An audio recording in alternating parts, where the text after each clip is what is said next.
Okay, if you're watching this, you're probably wondering if you should watch Hustle. It's playing in some select theaters and coming to Netflix on June 8th of 2022. And as someone who just watched the movie yesterday, I want to go ahead and review it for you so you can make the sound decision as to whether or not to spend your hard-earned time and money on a worthy cause, which is darn good entertainment. So right off the bat, I'm going to give you my overall recommendation. I'll give you what the movie's about, what I really enjoyed about the movie, what I really didn't like about the movie, and at the very end, I'll give you an overall score. And I'll send you on your merry way to the movie theater so you can have an excellent time and make the best decision possible. And with that, let's get right into it. Overall, I'd recommend seeing Hustle. And if that's all you needed, I beg you to do, go watch it, have a great time. But before you go, if this video was helpful to you, I'd be honored if you'd consider clicking the like button so people just like you are able to find this video. But if you want the rest of my thoughts on this movie, feel free to stick around to the very end. And just know either way, I love ya. Okay, so what is Hustle about? Hustle is the story of Stanley Sugarman. He's a scout for the Philadelphia 76ers, which is an NBA professional basketball team. He gets tasked with traveling the world to find the next great big talent in the wide world of basketball. The owner tasks him with finding the missing piece that will get the Philadelphia 76ers an NBA championship. And on one of his stops in Spain, he discovers one of the greatest talents he's ever seen. And so Stanley's got to do everything he can in order to get him within the organization. That's about it. So first, let me get into what I really enjoyed about Hustle. Adam Sandler carries this movie, and he does a great job of carrying it with grace. We spend most of the runtime with him, and every single moment he's pretty much electric on screen. He feels very natural. He feels like he's in the right place, and his comedic timing is superb. He'll make quite a few jokes throughout the runtime, but they're perfectly placed in the script to the point where they feel organic and natural and not too overdone.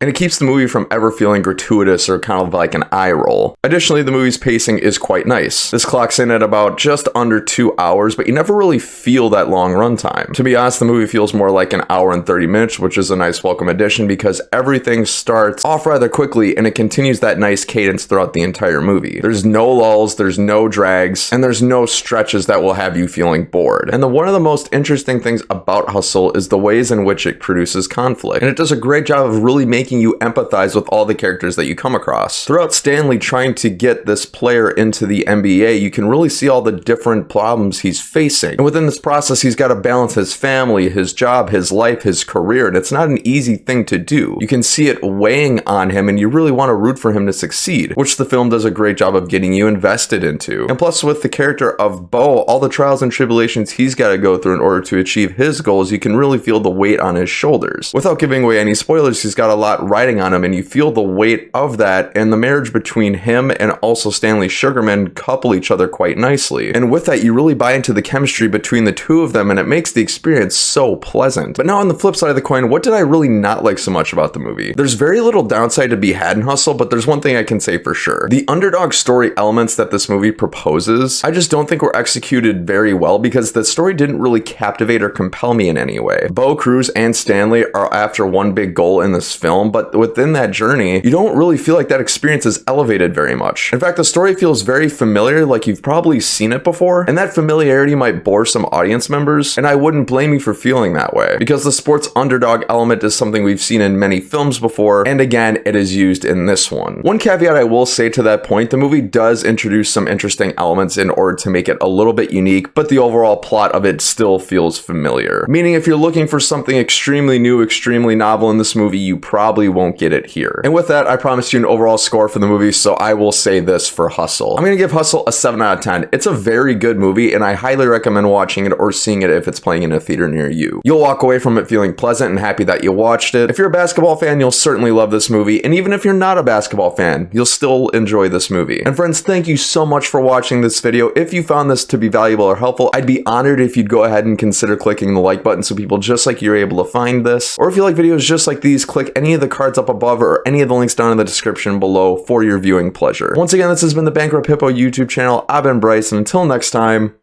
have a great day.